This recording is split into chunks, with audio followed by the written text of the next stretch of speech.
नमस्कार, मैं Bharti from गोडविल inter college से गोडविल लंदन में आपका हार्दिक स्वागत करती हूँ। 12th की बायोलॉजी क्लास में हमने 5वां लेसन शुरू किया हुआ है, वंशावली और विविधता के सिद्धांत। पिछली क्लास में हमने देखा था डाई हाइब्रिड क्रॉस क्या होता है, टेस्ट क्रॉस क्या होते हैं, बैक क्रॉस क्या होते हैं। आज हम देखने वाले हैं मल्टीपल एलेलिज्म क्या होता है, यानी कि बहुविकल्पी जीन या बहुगुणवाद क्या होता है।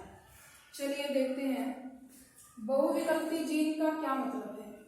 बहुविकल्पी जीन का मतलब है जब किसी एक ही लक्षण के लिए 2 या 2 से ज्यादा या 3 से ज्यादा जीन समजात गुणसूत्र पे एक ही जगह पे स्थित हो, यानी बिल्कुल एक ही समान जगह पे समजात गुणसूत्र और उसी जगह पे 3 या 3 से ज्यादा किसी लक्षण को निर्भर प्रभावित कर रहे हो, यानी कि एक लक्षण उन्हीं पर निर्भर कर रहा हो, तो उसको हम क्या बोलेंगे, बहुविकल्पीय जीन बोलेंगे। और ये कहलाता है मल्टीपल एलेलिज्म।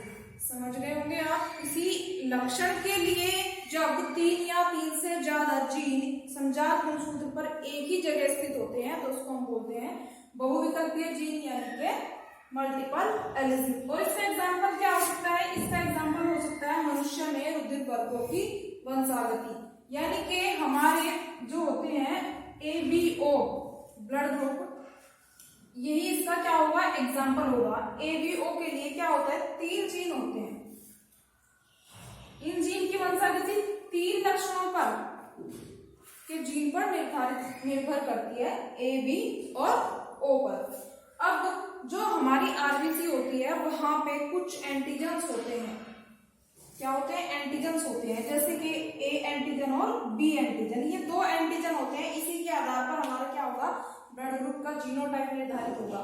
देखिए, अगर है A जीन तो होगा क्या, ब्लड ग्रुप A हो जाएगा। ठीक है। अगर है B तो ये क्या बना रहा है, एंटीजन B बना रहा है। अगर A है तो A बना रहा है।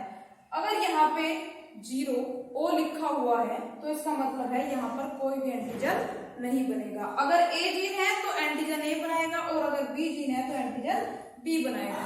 अब है क्या यहाँ पे, ये दोनों ही A जीन भी और B जीन भी इस O पर डोमिनेंट होते हैं, यानी कि प्रभावी होते हैं। और ये सभी मेंडल के नियम के आधार पर ही वंशागत होते हैं, यानी कि अगर IA और IO दोनों साथ में आ जाए तो A किस पर प्रभावी होगा, O पर प्रभावी होगा। ठीक है। ये दोनों क्या हो जाएंगे, इस पर हो जाएंगे क्या, प्रभावी हो जाएंगे। ठीक है। अगर दोनों एक साथ में आ जाते हैं, यानी कि IA और IB, तो ये दोनों ही इक्वल रूप से खुद को प्रदर्शित करेंगे, समान रूप से खुद को प्रदर्शित करेंगे। तो ये क्या हो जाता है, सह प्रभाविता। चलिए, मल्टीपल एलिज्म के एग्जाम्पल मैं आपको देने से पहले बता देती हूँ कि सह प्रभाविता क्या होता है। चलिए पहले देख लेते हैं सह प्रभाविता का क्या मतलब है। ठीक है। सह प्रभाविता का मतलब है जब F1 पीढ़ी में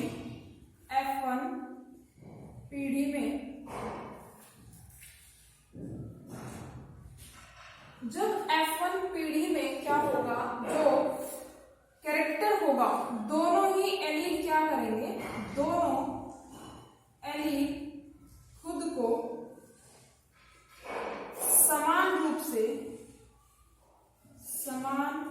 से दिखाते हैं, तो ये कहलाता है सह प्रभाविता। यानी जो हमने कैरेक्टर लिए हैं, 2 कैरेक्टर लिए हैं, तुलनात्मक जो लक्षण लिया है। मान लीजिए एग्जाम्पल अगर हम देखें, सह प्रभाविता का एग्जाम्पल अगर हम देखते हैं कि मवेशियों में बालों का रंग देख लेते हैं, ठीक है। बालों का रंग हो गया, क्या होता है, तो हो जाता है रेड के लिए हम क्या लिख लेंगे, लाल रंग के लिए कैपिटल R, और दूसरे साइड में क्या लिख लेते हैं, स्मॉल r। ठीक है। ये करके दिखाएंगे हम क्रॉस, जैसे मेंडल के नियम में हमने एक संख्या क्रॉस किया था वैसे ही करेंगे। तो ये तो क्या हो गया, लाल रंग के लिए, और ये क्या होगा,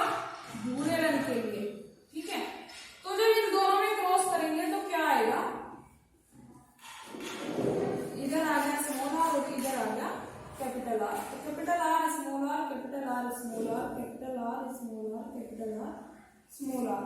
अब यहाँ पे होता क्या है, मेंडल के नियम के अनुसार तो क्या होना चाहिए था, ये आर इस पर डोमिनेंट होना चाहिए था, प्रभावी होना चाहिए था स्मॉल आर पे, लेकिन यहाँ पे ऐसा नहीं है। ये क्या हो गई हमारी F1 PD हो गई, ठीक है। तो F1 PD में क्या दिखाई दे रहा है कि ये आर और ये आर दोनों ही एक समान रूप से खुद को प्रदर्शित कर रहे हैं, यानी कि इनका कलर जो होगा, जो F1 PD के जो एनिमल्स आएंगे, इनका कलर ना तो लाल होगा और ना ही भूरा होगा, वो होगा क्या, चितकबरे होंगे। कैसे होंगे, चितकबरा रंग होगा, यानी कि दोनों ही इक्वल रूप से दोनों को प्रदर्शित कर रहे हैं। तो इस तरह की प्रदर्शित करने को दोनों ही एलील के हम क्या कहते हैं, सहप्रभाविता, यानी कि कोडोमिनेंस जिसको हम बोलते हैं। चलिए अब देखते हैं मल्टीपल एलिलिज्म में ब्लड ग्रुप्स जो हैं वो कैसे सहप्रभाविता दिखाएंगे, ठीक है। चलिए अब यहाँ पे देखिए 4 ब्लड ग्रुप होते हैं और इनके बारे में किसने बताया था, कार्ल लैंड स्टीनर ने बताया था ब्लड ग्रुप के बारे में। 4 ब्लड ग्रुप होते हैं, ए बी और ओ। यहाँ पे देखिए मैंने सभी का जीनोटाइप लिख दिया है, ए के लिए भी, बी के भी, ए बी और ओ का भी। अगर हम क्रॉस करा के देखें तो क्या होगा, मान लीजिए एक तरफ हम लिख लेते हैं माता का और एक तरफ लिख लेते हैं पिता का ब्लड ग्रुप, ठीक है। माता का ले लिया हमने क्या, ए, और पिता का ले लिया बी। अब हमें ए बी नहीं लिखना है, इनका जो जीनोटाइप है इनमें से कुछ लिखना है। चलिए ए का हम ये लिख लेते हैं, आई ए, दूसरे तरह से लिखते हैं आई ए, और इनका क्या हो जाएगा, आई ए आई बी। अब क्रॉस कराएंगे तो क्रॉस में क्या होगा, दोनों तरह के क्रॉस हम देख लेते हैं।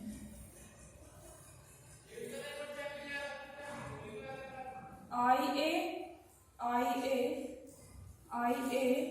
और आई बी, ये इनके क्या बन जाते हैं, गैमेट बन जाते हैं, युग्मक बन जाते हैं। तो इधर से क्या आ जाएगा, आई ए, ऊपर से भी क्या आ जाएगा, आई ए, यहां से आई ए और यहां से आई बी, आई ए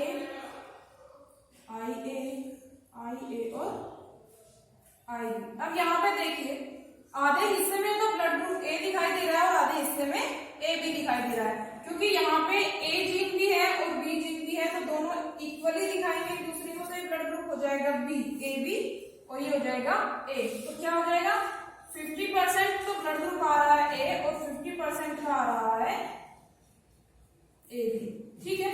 एक तो ये हो गया। दूसरा क्या हो सकता है, इसकी जगह पे हम क्या लिख सकते हैं, ये वाला लिख सकते हैं। चलिए ये लिख के देखते हैं आपकी बात। अगर ये लिखे तो क्या होगा, आई ए और आई ओ। दूसरा जीनोटाइप अगर ले तो क्या होगा, रिजल्ट क्या आएगा, आई ए आई बी आई ए आई ओ। यहां से आई ए, ऊपर से आई ए आई बी आई ए। प्रभावी वाला हमेशा पहले लिखा जाएगा, आई ओ बाद में लिखा जाएगा। अब यहाँ पे देखिए रिजल्ट इसके जैसा नहीं होगा, बिल्कुल भी सेम नहीं होगा। अब यहाँ पे देखिए 50% तो क्या दिखाई दे रहा है, यहाँ पे भी ए है और यहाँ पे भी ए ही होगा, क्योंकि ए ओ पर डोमिनेंट होता है, प्रभावी होता है। तो 50% क्या हो गया, ब्लड ग्रुप ए। और ये जो 50% बचा है इसमें से 25% क्या हो गया, 25% हो गया ए बी, और 25% हो जाएगा बी। तो क्या है यहाँ पे, ये क्या दर्शा रहा है, बहुविकल्पीय जीन, यानी कि मल्टीपल एलिलिज्म यहाँ पे, गुणात्मकवाद यहाँ पे दिखाई दे रहा है। क्योंकि क्या है कि जो संतान होगी वो तीनों, इनमें से तीनों में से ही 2 जीन लेगी, केवल 2 लेगी। है कितने यहाँ पे, 3 है, ठीक है। तो इन 3 में से 2 लेगी, तो अलग अलग सिचुएशन में अलग अलग हमारा रिजल्ट आएगा। ये होगा मल्टीपल एलिलिज्म। साथ में हमने देखा क्या, सहप्रभाविता। आज की क्लास में इतना ही। नेक्स्ट वीडियो में हम देखेंगे कि बहुविकल्पी जीन से आगे क्या आएगा लिंग सहलग्न वंशागति क्या होती है, उत्परिवर्तन क्या होता है, अगली क्लास में हम देखेंगे। हमारे चैनल को ज्यादा से ज्यादा सब्सक्राइब कीजिए, वीडियो को लाइक कीजिए, चैनल के बेल आइकन पर प्रेस कीजिए ताकि नेक्स्ट वीडियो का नोटिफिकेशन आपको मिल जाए। Thank you.